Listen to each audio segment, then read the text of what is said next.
आज हम फोटोशॉप की पहली क्लास करने जा रहे हैं। आज आप फोटोशॉप में पहली क्लास सीखेंगे, जिसमें आज आप कुछ बेसिक चीज़ों के बारे में जानेंगे, तभी हम सेकंड क्लास में अच्छे से सीख पाएंगे। तो शुरू करते हैं आज की वीडियो। अभी जो स्क्रीन है, अभी हमने इसके ऊपर क्या किया हुआ है, एक ब्लैक कलर का पीछे का बैकग्राउंड लिया हुआ है और इसके ऊपर टेक्स्ट लिखा हुआ है, यानी कि हमने एक टेक्स्ट इमेज बनाई हुई है। इसे हम क्लोज कर देते हैं ताकि आपकी समझ में आए।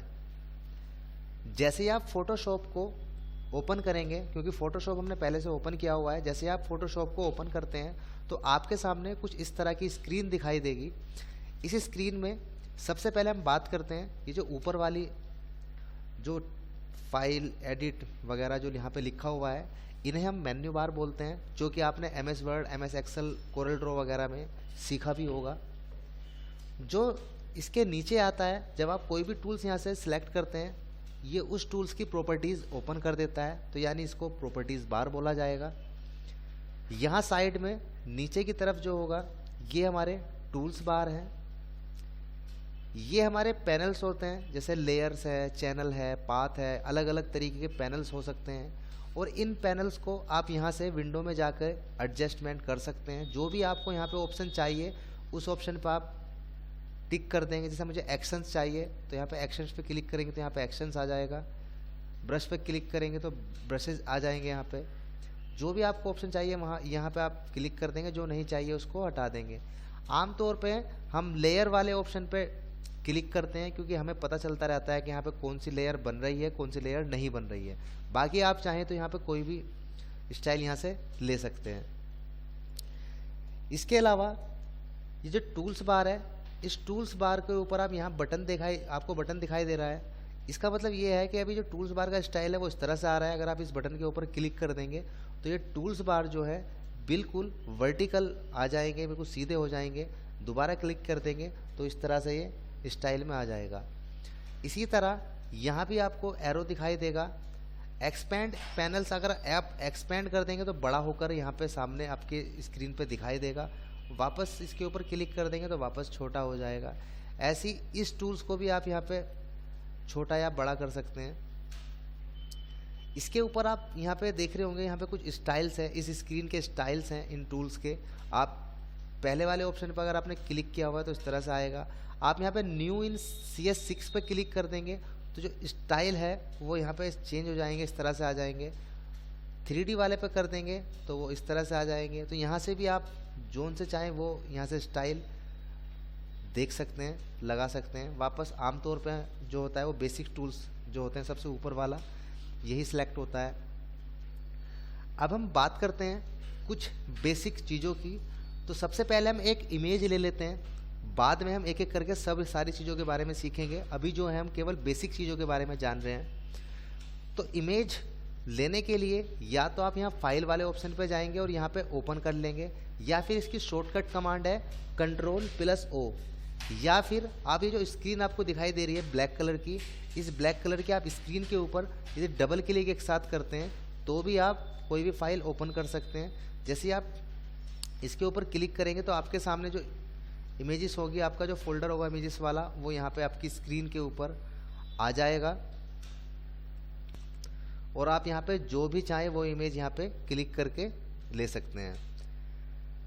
आपके कंप्यूटर की जो रैम या प्रोसेसर होगा उसके ऊपर ज़्यादा निर्भर करता है, क्योंकि आप जो भी बड़ा सॉफ्टवेयर चलाते हैं, अगर आपके कंप्यूटर की जो रैम है या प्रोसेसर है वो हल्का है तो थोड़ा हो सकता है स्लो काम करे, तो ये भी निर्भर करता है। तो आप यहाँ पे इमेज ले लेंगे और इमेज जैसे ही आप यहाँ पे लेंगे तो यहाँ पे इमेज का जो है टाइटल बार आ जाएगा। इस इमेज का जो नाम है वो यहाँ पे IMG करके जो है ये नाम है, ये एक टैब में ओपन हो गया है। यदि आप चाहें तो इस इमेज को सेपरेट कर सकते हैं बिना ऊपर स्क्रीन के। आप जैसे ही इस टाइटल के ऊपर क्लिक करेंगे और नीचे की तरफ ड्रैग करेंगे तो क्या होगा, ये एक अलग से सेपरेट हो जाएगा। मैं एक बात बताना भूल गया, जब हम कोई भी ड्रैग एंड ड्रॉप का काम करते हैं तो इस मूव टूल का काम करते हैं, और आप जिस भी टूल्स के ऊपर कर्सर लेके जाओगे वो उसका एड्रेस बार बताएगा। जैसे मूव टूल, इसकी शॉर्टकट कमांड है V।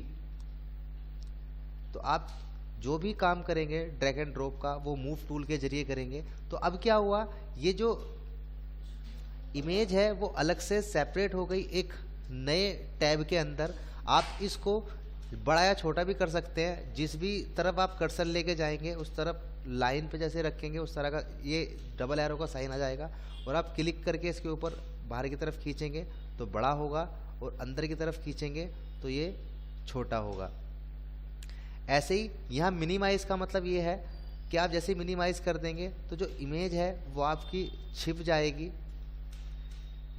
और अगर आपको इमेज वापस लेके आनी है तो आप क्या करेंगे, कीबोर्ड के अंदर जो F है उसको आप प्रेस कर सकते हैं, वो वापस आ जाएगी, और वापस एक बार फिर आपको F प्रेस करना है, ये पूरी स्क्रीन पर आ जाएगी, और एक बार फिर आपको F प्रेस करना है तो ये फिर वापस नॉर्मल हो जाएगी। यानी F से भी आप इसको पूरी स्क्रीन के ऊपर लेके आ सकते हैं, यहाँ से भी आप मैक्सिमाइज कर सकते हैं, बड़ी हो जाएगी, और वापस दोबारा इसके ऊपर रिस्टोर पर क्लिक करेंगे दोबारा से जो इमेज है वापस वैसी ही हो जाएगी जैसे पहले नॉर्मल थी। आप यदि चाहें तो एक साथ मल्टीपल इमेजेस के ऊपर भी काम कर सकते हैं। जैसे आपने एक इमेज को ओपन किया वैसे ही आप दूसरी इमेज को भी ओपन कर सकते हैं। डबल क्लिक करके आप यहाँ पे कोई भी दूसरी इमेज यहाँ से ले लेंगे। तो जैसे आपने दूसरी इमेज ली तो ये इसने क्या किया, एक ही टैब के अंदर दोनों इमेज को रख दिया। आप यहाँ पे देखेंगे एक यहाँ पे एरो का बटन दिखाई दे रहा है, और यहाँ पे इस एरो के ऊपर क्लिक करेंगे तो जो सेकंड वाली इमेज है उसके ऊपर टिक लगा हुआ है, सेकंड वाली दिखाई दे रही है। अगर आप पहली वाली पे क्लिक करेंगे तो यहाँ पे पहली वाली इमेज आ जाएगी। यदि आपको इन दोनों इमेजेस को अलग अलग तरीके अलग अलग करना है तो उसके लिए आप क्या करेंगे, आपको मूव टूल लेके पहली वाली इमेज के ऊपर क्लिक करके यहाँ पे ड्रैग करना है, खींचना है, और वापस इसको हम अलग अलग कर सकते हैं। तो इस तरीके से आप मल्टीपल इमेजेस के ऊपर भी काम कर सकते हैं, और जिसको आपको इमेज को ऊपर रखना है उस इमेज को आप ले जा करके यहाँ पे ऊपर भी रख सकते हैं, तो वो इमेज यहाँ पे ऊपर भी आ जाएगी। आप दूसरी को चाहे तो दूसरी को भी यहाँ पे ऊपर रख सकते हैं। तो एक इमेज ये हो गई और एक इमेज ये हो गई। इसके अलावा मैंने आपको बता ही दिया, ड्रैग करके आप पहली इमेज को इस दूसरी इमेज के ऊपर भी ला सकते हैं। यानी एक जगह एक ही टैब पे आप मल्टीपल इमेजेस के ऊपर काम कर पाएंगे। तो ये बहुत ही बारीक पॉइंट है, ये सारे बेसिक पॉइंट है, आपको इनको याद रखना है क्योंकि इनकी आपको बार बार आवश्यकता पड़ने वाली है। इसके अलावा हम एक इमेज को यहाँ से क्लोज कर देते हैं ताकि आपको पहली इमेज पे ही अच्छे से पता चले। आगे हम बात करते हैं, आप यहाँ पे जो ऊपर टाइटल बार है इसके ऊपर आप राइट क्लिक करेंगे तो यहाँ पे पहला ऑप्शन आता है डुप्लीकेट, दूसरा ऑप्शन आता है इमेज, यहाँ पे कैनवास साइज, फाइल इन्फॉर्मेशन या प्रिंट देना। तो पहले बात करते हैं हम डुप्लीकेट की। डुप्लीकेट जब आप किसी भी इमेजेस के ऊपर काम करते हैं तो आपकी जो ओरिजिनल इमेज होती है, आप अपनी ओरिजिनल इमेज पे ना काम करके उसकी डुप्लीकेट इमेज के ऊपर काम करते हैं।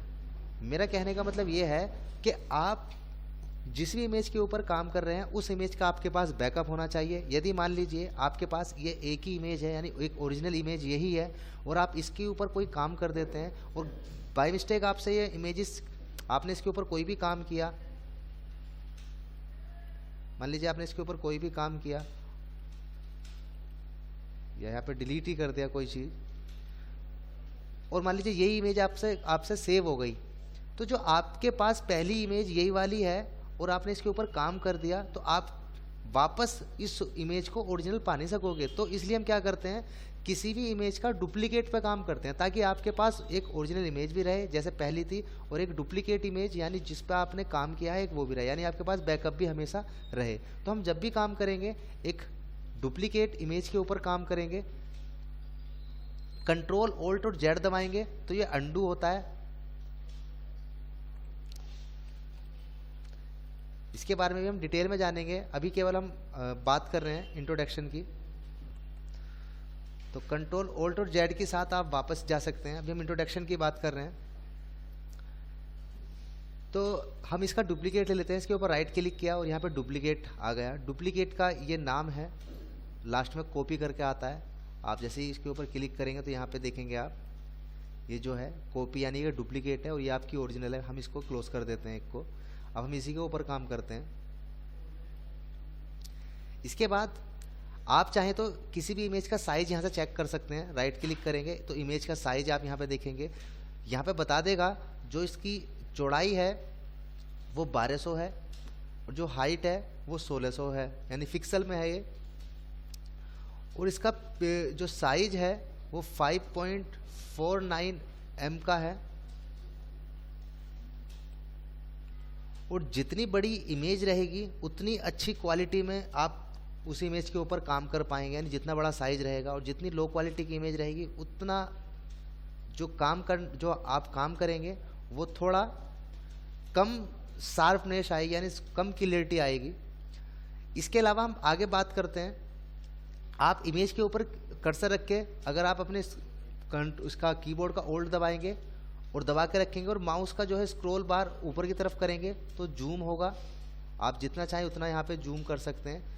और यहाँ पे आप चाहें तो यहाँ पे भी आप जूम कर सकते हैं, जिसका शॉर्टकट कमांड है जेड। आप जेड दबा देंगे तो यहाँ पे जूम टूल आ जाएगा और जितने एरिया में आपको जूम करना है उतने एरिया पे आप यहाँ पे क्लिक करेंगे तो यहाँ पे जूम होना भी शुरू हो जाएगा। जूम आउट के लिए ऑल्ट दबाएंगे और वापस क्लिक करते चले जाएंगे। आप जितना चाहे उतना जूम कर सकते हैं। मान लीजिए आपको यहाँ चेहरे पे जूम करने का काम करना है और आप देखेंगे जैसे हमने जूम किया तो यहाँ पे जो है एक खाने से बने हुए आ गए। ये पिक्सल होते हैं, यानी कि हम आपने एमएस वर्ड या एमएस एक्सेल में सीखा था डीपीआई यानी डॉट पर इंच। तो ये जो पिक्सल होते हैं, इमेज जो होती है वो पिक्सल के ऊपर काम करती, पिक्सल के ऊपर ही काम होता है, क्योंकि इसमें सारे के सारे कलर ही फिल होते हैं। इनके बारे में आगे पूरी डिटेल में जानेंगे। इतना समझ लीजिए कि आप जितना जूम करते चले जाएंगे उतने जो है इसके पिक्सल आपके सामने बड़े होते चले जाएंगे। अगर आप कीबोर्ड से कंट्रोल के साथ 0 प्रेस करते हैं तो वापस ये जो एक्चुअल साइज था उसी साइज में पहुंच जाएगी।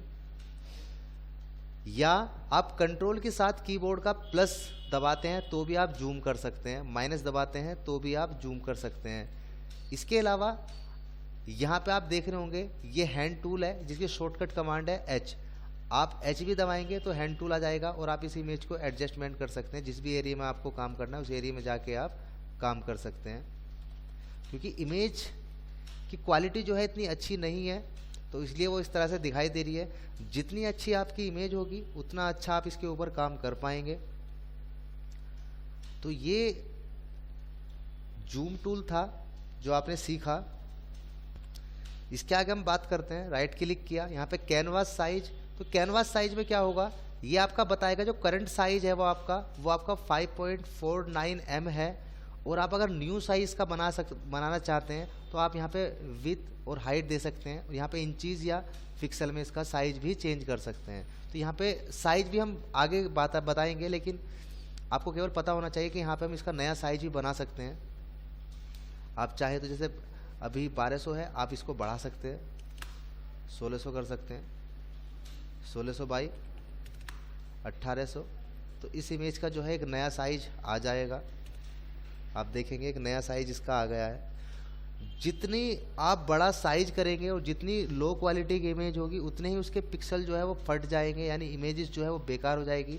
आप किसी इमेज को साइज छोटा कर सकते हैं, उसकी क्वालिटी पे कोई फ़र्क नहीं पड़ेगा। अगर आप किसी इमेज को बड़ा करेंगे, खींचेंगे, तो सीधी सी बात है उसकी क्वालिटी पे ज़रूर फ़र्क पड़ता है। तो इस तरह से आप यहाँ पे कैनवास साइज भी चेंज कर सकते हैं। इसके आगे बात करते हैं। यहाँ पे इस फाइल की आप इंफॉर्मेशन देख सकते हैं या इसको प्रिंट भी करा सकते हैं। इसके आगे मैं आपको कुछ इमेज के स्टाइल हैं वो बताने जा रहा हूँ। जब आप कोई भी इमेज सेव करेंगे तो यहाँ पे फॉर्मेट होगा, ये फॉर्मेट अलग अलग स्टाइल के होंगे। मैं कुछ इंपॉर्टेंट फॉर्मेट आपको बताने जा रहा हूँ जो आपको ज़रूर आने चाहिए।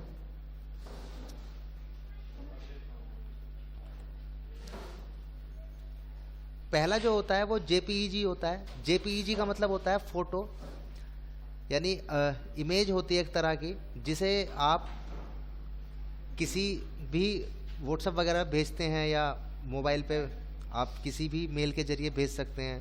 या आप स्क्रीन के ऊपर खोल सकते हैं। जैसे एग्जांपल मैं आपको एग्जांपल दे देता हूँ।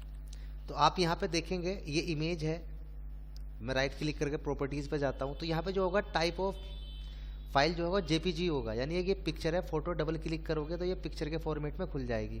बहुत सी पीएसडी होती है जो कि केवल और केवल फोटोशॉप में ही खुलती है। जैसे दूसरा पीएचडी होगा फोटोशॉप नेटिव फॉर्मेट, अगर पीएचडी फाइल में आप सेव करते हैं तो केवल और केवल फोटोशॉप में खुलेगी। एक बीएमपी होता है, बीएमपी भी एक जेपीजी की तरह होता है, आप आगे सीखोगे इसके बारे में। बीएमपी का मतलब बिट मैप होता है। एक जीआईएफ होता है, जैसे आपने व्हाट्सएप वगैरह पे देखा होगा, कोई जो चलती हुई जो इमेजेस होती है वो एनिमेटेड इमेज कहलाई जाती है, तो वो ग्राफिक इंटरचेंज फॉर्मेट होता है। पीएनजी होता है, पीएनजी फोटोग्राफिक नेटवर्क ग्रुप होता है, यानी जिसका बैकग्राउंड नहीं होता। जैसे ये जो इमेज है, अगर हम चाहें तो इसका विदाउट बैकग्राउंड भी लगा सकते हैं, यानी पीएनजी भी बना सकते हैं। या बहुत सी इमेज आपने देखी होगी इंटरनेट वगैरह पे भी, जिसके पीछे वाइट बैकग्राउंड आ जाता है या कोई भी बैकग्राउंड आ जाता है, तो इस तरह की इमेजेस होती हैं। अगर आप चाहें तो पीएनजी के जरिए विदाउट बैकग्राउंड भी लगा सकते हैं। ये सारी चीज़ जो मैंने आपको बताई, हम एक एक करके इनके बारे में आगे डिटेल में जानेंगे। ये तो केवल मैं एक इंट्रोडक्शन दे रहा हूँ ताकि आपको पता रहे कि जो पिक्चर के फॉर्मेट हैं वो किस तरह से हो सकते हैं। तो आज की जो क्लास है वो हम इतनी ही रहने देते हैं। आज आप जितना मैंने बताया उतना आप करके देखेंगे। कल की क्लास से हम टूल्स के बारे में जानेंगे।